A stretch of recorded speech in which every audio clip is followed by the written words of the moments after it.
Good morning. Breaking news overnight. President Trump announcing both him and the First Lady have tested positive for COVID-19. We've got a lot to cover on this morning. In moments, we've got the latest from our nation's capital. And furious fires. Several fires are scorching thousands of acres and forcing many people to evacuate.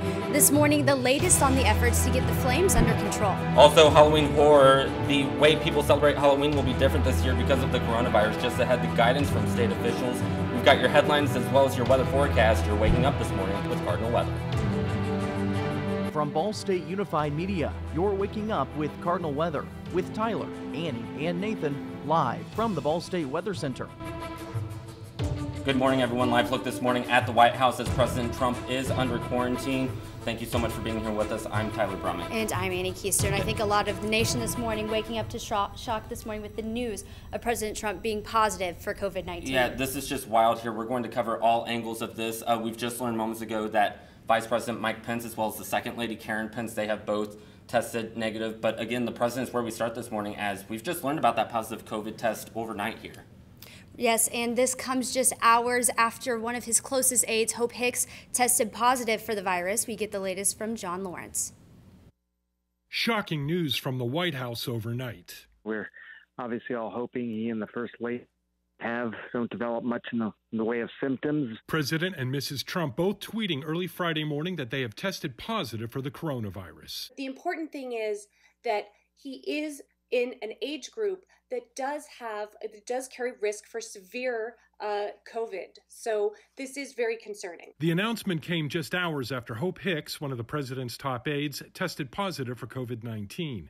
White House aides have called Trump the most tested man in the country, although he has repeatedly downplayed mask wearing and social distancing. It's obviously unsettling, but I'm not surprised given the contagiousness of this virus and what have been the lax protocols. The number of people that could potentially be exposed and at risk of contracting this virus is significant here. Several of the president's upcoming scheduled events have been canceled, including a rally in Florida. I'm John Lawrence reporting. And the president's physician has spoken out on this, saying the 74-year-old and First Lady are both doing well. At this time, they plan to remain home within the White House. The president, he's going to continue to carry out his presidential duties while in quarantine. Of course, a lot more with this, Annie. And also this morning, medical experts are weighing in following the president's diagnosis. With this news, doctors are saying with the number of people being around him, members of his staff need to be observant. So the entire staff who traveled with the president this week should be quarantining for 14 days. The president of the United States should be quarantining for 14 days. Important for the continuity of government is that the president and vice president should not be together now for 14 days to prevent both the president and the vice president from contracting the virus. And news of the first couple contracting the coronavirus sent the stock futures tumbling. Dow futures fell more than 400 points this morning after President Trump tweeted that both him and the First Lady tested positive for COVID-19. The NASDAQ as well as the S&P 500 futures also dropping around 2%. Stock futures started dropping actually yesterday after top aide Hope Hicks tested positive for the virus. And the vice president also reacting to the news. He said on Twitter in part, quote, "Karen and I send our love and our prayers to our dear friends, President at Real Donald Trump and at FLOTUS Melania Trump. We join millions across America praying for their full and swift recovery. God bless you, President Trump, and our wonderful First Lady Melania." Also, CNN is reporting former Vice President Joe Biden will get tested as well. This comes days after him and President Trump faced off in the first debate of this election season. Now, the debate did happen before the president's test came back positive. On the stage, the two didn't wear masks, but they were practicing that social distancing. As far as the debate on October 15th, there's no word yet this morning on if that debate will still happen or if there will be moderations. Of course, we will stay on top of this. This breaking news, again, just really intense. We will continue to bring you the latest as well as on Newslink Indiana midday this morning at 11:30. But we're going to bring it a bit closer to home now. State leaders updated Hoosiers on Wednesday to Indiana's response to the coronavirus pandemic. Only 1 week after announcing the state would go into Stage 5, officials offered guidance on Halloween. Governor Eric Holcomb and State Health Commissioner Dr. Christina Box says ultimately decisions are up to local health departments. State officials emphasized not trick-or-treating or handing out candy if you have symptoms. Box says these decisions are smart but not easy. Not trying to be the Grinch or maybe appropriately the witch, more appropriately the witch who ruined Halloween. But I don't want COVID-19 to take that role either. So know your risk and plan accordingly. Get creative and have a fun and safe Halloween. Box said costume masks shouldn't act as a face covering that slows the spread of COVID-19. And back here on Ball State's campus, the latest coronavirus numbers this morning from Ball State University. Annie, if you want to go ahead and take, or actually I can stay with this one here. The university reporting 2 new student cases through the partnership with IU Health. BSU says 1 student case was either self-reported or it came from an outside source. No additional employee cases have been confirmed. According to the dashboard, there are an estimated 23 active cases and 1,007 cases have been reported since August 17th. Another update is expected come this afternoon. And if the pandemic hasn't left you in the dirt, one place in Muncie definitely will. For all those cheap thrill seekers out there, you're going to want to hear this one. Cardinal Weather's Brittany Dobbins has the details on where you can find an adrenaline rush for free during the pandemic. Exercising and getting outdoors are just a couple things you can do during the pandemic.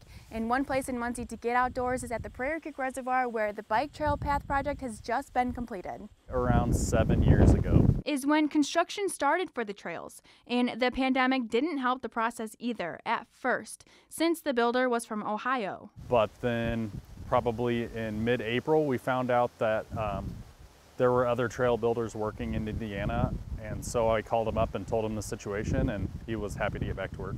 And a construction delay wasn't the only thing the pandemic caused. There have been at least 83 people ride the segment in just 1 month, and that's only counting cyclists that use the Strava app. Bradway says traffic at the trails increased because of the pandemic, and one of the best ways to be socially distant while being active is getting in the woods is one of the best ways to do that. It's easy to stay away from each other on the trail as far as you need to be. The trails altogether are 8 miles long and have different levels of difficulty. We're talking about features that you would see on renowned trail systems. When we visited the Prairie Creek Trails just a short year ago, one rider says, the trails are a great asset to the community, and I think everyone who has a bicycle and a helmet needs to come out and enjoy them. For more information on the bike trails, you can follow Mid-Indiana Trails on Facebook. Once again, that was Brittany Dobbins reporting for us. And so far today, not the ideal day for a bike ride. Yeah, not at all. It's pretty cold out there. It's kind of feeling like fall. Nathan Gidley, good morning to you. Is this going to continue? Hey, good morning. Yes, it's been a very fall-like week, and that's going to continue here into this weekend. If you like the cool temperatures, maybe good weather for that bike ride. But here today, notice this radar was all dotted with showers yesterday. Looking pretty clear here this morning. Some of this lake effect rains continuing here this morning. Kind of unusual to see that in this time of the year, but certainly with that cooling temperatures here this morning, as well as the moisture left over from yesterday, it's really allowed some thick fog to form in some locations. Muncie here is looking pretty good. Up here in Grant County, seeing some thick fog, as well as this corridor here around Jay County and down into Wayne County as well, seeing some fog this morning. Take your time here if you're heading out to class or off to work here this morning. Temperatures across the area quite cool. 40 degrees here in Muncie, 38 in Fort Wayne, and 38 as well in Lafayette. Now throughout the day today, we're going to see temperatures warm up quite quickly to around 52 degrees by noon, topping off in the upper 50s by 5 o'clock. Some locations could top out around 60 degrees here this afternoon. Now, as we track the forecast here this rest of the day, a cool end to the week, and we do see some showers return to the forecast by the time we get to the day on Sunday. Could be looking at a soggy day there, but notice warm temperatures are coming back into the forecast next week, so some good news for you folks still hanging on to the last bits of summer here. So certainly take advantage of that. We'll look at the full forecast here coming up a little bit later on in the show. Back to you. All right, Nathan, thank you so much. Just ahead, we're talking about some firefighters and how they are getting some help from outer space. We're going to have all the details on that after your weather now.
on your Friday morning live look right now over part of campus. As you can see, it looks very beautiful out there. It is a bit chilly. Nathan will have a little more on our local forecast a bit later, and Natasha will have...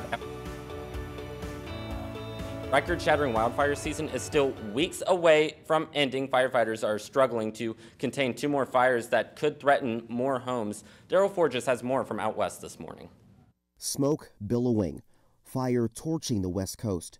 The latest, the Glass Fire in Napa and Sonoma counties and the Zog Fire in Shasta County are raging out of control in the northern part of California since igniting on Sunday, bringing more distress to a fire season that has already produced 5 of the 6 largest wildfires in the state's history. I looked back and the fire was coming over the mountain. I was on the phone with my son and I told him, I said, Skyhawk is doomed. They can't stop this fire. Some evacuees lost everything. 12 vehicles, 2 cabins. It's been in my family for 105 years. It's gone. Yep, all gone. The Glass Fire has consumed more than 48,000 acres and destroyed dozens of buildings. It's only 2% contained. The Zog Fire is just 7% contained and has ravaged through over 50,000 acres. The fire has claimed the lives of 3 people, destroyed around 150 structures, and is threatening more than 1,500 more. Fire teams are working to keep the flames from moving north towards Santa Rosa. We're going to be in this for a couple of weeks is my take on this, which means it's going to be kind of long and it's going to be painful for those that are dealing with it. Both blazes giving firefighters a headache during an already tumultuous fire season that's still weeks away from its potential end. I'm Daryl Forges reporting. And in Sonoma County, the sheriff says people are still feeling the strain of evacuating, really due to the fact because they've had to do this multiple times as fires have continued to spread through both new and previously threatened land. Of course, this is something we're going to stay on top of. Annie, you've got more wildfire news. Meanwhile, thousands of people evacuating to California counties because of a fast-growing wildfire. Officials say in a day, the Glass Incident fire has quadrupled in size. It's now burned more than 42,000 acres, including 80 homes in Napa and Sonoma counties. At least 68,000 people are being told to leave. Officers say the warnings are serious. They've arrested 5 people for entering evacuation zones. 10,000 structures are still at risk because of the flames. Officials say none of this fire is contained yet. I think people are tired of saying the new normal because it's not new anymore. It's been here for a while. We get to see the bad side of things, people's losing their homes and all their belongings. You get to see people out doing recovery of bodies and whatnot, but that's just part of the fire service.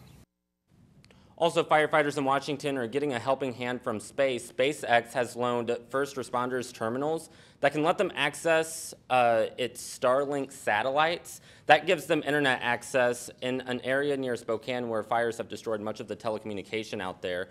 Some of the region is also too remote to get reliable broadband internet service without satellites. Firefighters say they are using the service to organize their activities and request additional resources. Starlink is also bringing internet service to residents in towns like Malden, Washington, who saw 80% of their buildings burn down. In early September, there are hundreds of Starlink satellites in orbit, and SpaceX hopes to grow the program to more than 40,000 of them.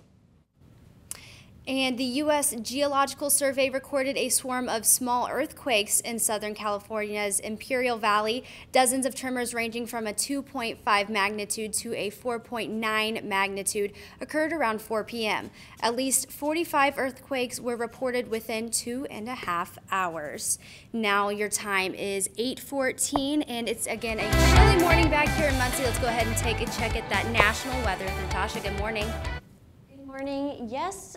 The country is in a deep contrast with temperatures, actually. We're 40 degrees currently here in Muncie, 38 up in Minneapolis, 67 down Los Angeles, 69 degrees in Las Vegas. High temperatures are going to get really warm on the West Coast, 83 in Los Angeles, 95 in Las Vegas, 61 in Cincinnati, and 82 degrees down at Miami Beach. Now, as we head into the next week, we're going to see more above average temperatures than we had been seeing the below average temperatures. Those below average temperatures are going to stay mostly off to the East Coast, but again, those above average temperatures will be impacting most of the country. That is because the jet stream is going to be having this deep ridge, so we will be having some of that warmer air from the south coming.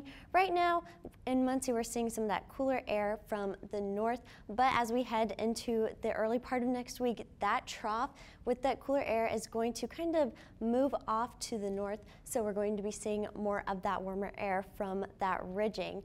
Now, a look nationally, some things happening across the country. Down are in the northern plains and northern Midwest, we're seeing some very cool temperatures, some freeze warnings in place, some frost advisories in place, a little warmer off to that west coast, some excessive heat warnings actually, with temperatures reaching into the triple digits. Now that will impact the fire weather. Those warmer temperatures and the dry weather could have another day of some bad fires. The East Coast is seeing some precipitation with a cold front that is moving through, and also down in Florida, they are seeing a tropical disturbance. That rain is along a stationary front, so that's going to stay there, which could bring some flash flooding over the next few hours. Now, a look nationally. Again, that's about all that's happening around the nation. And Muncie, some dry weather, so definitely very nice, cooler temperatures. Yeah. So I'm happy that we have dry weather here, but nationally, it's looking a bit like it's, a little bit everywhere, if you will. Right, and I can't lie, I'm a little excited. I know we were happy for fall, but I will hang on to those temperatures for as long as I can. Now, in just a moment, your morning coffee could actually be hurting you. We'll tell you how to keep enjoying it safely, though. Do you like coffee? I do love coffee. I hate it, but that's after a message from our friends at Met. Stay with us.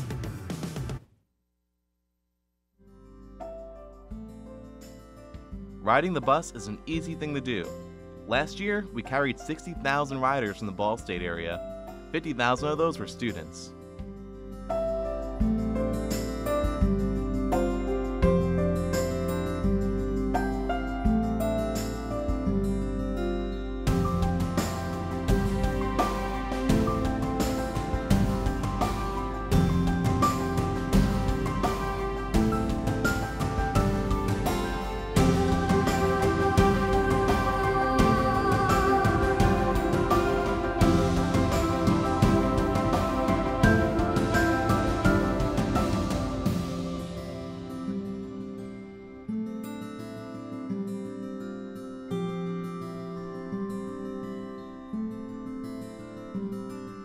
Anywhere you want to go, Mitts will take you there.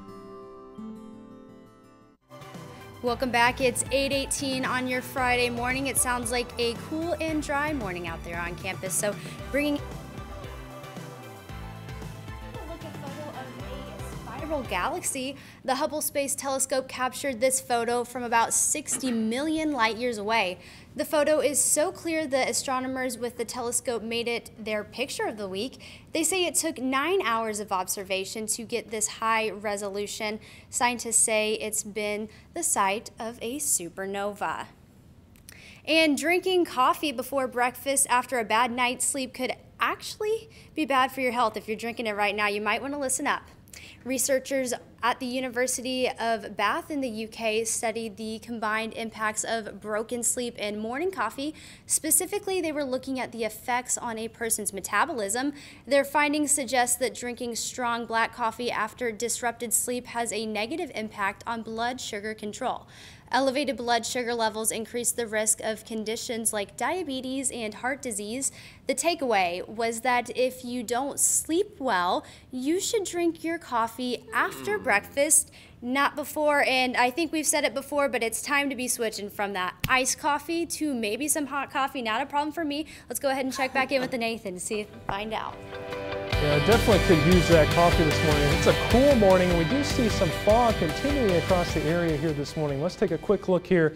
Taking one last look here at the fog tracker here, seeing Grant County still seeing some heavy fog this morning, as well as portions of Jay County and down into Wayne County. So certainly we definitely are experiencing that fog here. Take your time out there this morning if you're heading out to work or out to school here this morning. Current temperatures here, 39 in Indianapolis, 40 here in Muncie, 40 as well in Kokomo, and good morning to you in Lafayette. You're sitting at 38 degrees. Now as we track the temperatures here throughout the day, continuing that cooling trend here as we reach into the upper 50s today, near 60 degrees for some locations across the area today. We're calling 59 degrees for that high temperature, partly cloudy skies, winds out of the northwest at 5 to 10 miles an hour. Nice, comfortable fall-like day outside today. And throughout the evening hours tonight, we're going to drop back into the 40s, 49 by 9 o'clock and 45 by 11 o'clock. What's going to be a very chilly night ahead as we could drop into the upper 30s tonight. So certainly kick that heat on tonight if you're at your apartment with some of this cool temperatures back in the forecast tonight. Radar is nice and clear here this morning, just some of that fog for some of our rural areas. But notice we do see some lake effect rain across the area. No snow today, just lake effect rain with some of that northwest wind coming across the warm waters of the lakes up there, up to our north here. So certainly we do not rule out the chance for a very stray shower today, 10% chance there. But our best chance for rain is going to be Sunday as the system works its way through. Another upper level system could pass to the east of our area on Tuesday, leading to a stray shower chance as well. But by and large, our best chance for rain is going to be throughout the day on Sunday. As we look at precision cast here throughout the day today, there's that very, very stray shower chance. I think most locations are going to remain dry throughout the day today. Just seeing partly cloudy skies, clouds moving throughout the day here today. By the time we get to the overnight hours tonight, things are looking pretty good as well. Heading to your day on Saturday here, this is the pick of the weekend. If you have any plans here to get outside, 61 degrees, partly cloudy skies, great forecast there for the first part of the weekend. But here comes the changes here. Tomorrow night, rain showers are likely late, a low of 46 degrees. And throughout the day on Sunday, we're going to track this rain showers moving on through, starting into the early morning hours on Sunday, continuing throughout the day here by the afternoon hours. Have that umbrella handy for your weekend plans on Sunday before those showers start to exit the area by Sunday night. Now the forecast here for the Colts game, they're on the road here this weekend in Chicago, taking on the Bears, 1 o'clock Eastern time kickoff for that. Going to see some clouds throughout the day, maybe a few sprinkles at times lingering. Very windy conditions though, not the best day for the players out there or the kickers as well. So certainly go Colts here this weekend, or if you're a Bears fan, rooting for the Bears there too. So the next 8 to 14 days, looking at above average temperatures though. So again, if you're the summer-like fan here, there's some good news here in the later portions of the forecast here on the mid-7-day forecast. So here Friday, 59 degrees, 61 on Saturday. That's the pick of the weekend before rain becomes likely there on Sunday, 57 degrees there. Warming up though quite considerably into next week. 68 on Tuesday, 72 on Wednesday. Quite mild for this time of the year. Really looking forward to those warmer temperatures here by the mid to later portions of next week. We need a win. We really do. We're already, what, 2-1? Got to get to 3-1? 2-1 against the 3-0 Bears. It's going to be a very good game out of Soldier Field this weekend. I am less concerned about football. You assured us we wouldn't have it, but you did mention it. Snow, let's not even talk about it yet. I'm a big fan of it. Thank you so much. It'll be here before you know it. Now, in just a moment, a Halloween experience that may be a little too real. Plus, we're going to have a recap of that fiery presidential debate earlier this week. That's all in your News Minute. Stay with us.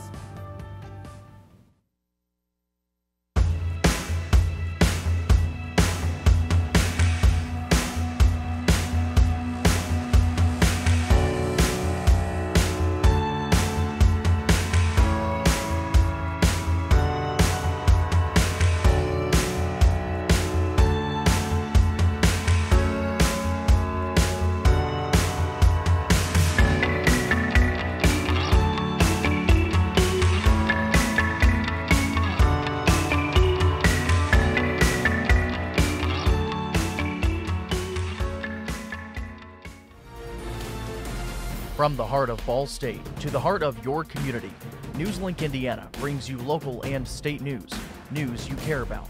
We pride ourselves with giving you the most reliable news coverage, stories that affect you, linking you to the community each night on air and online. NewsLink Indiana, bringing news to the heart of your community.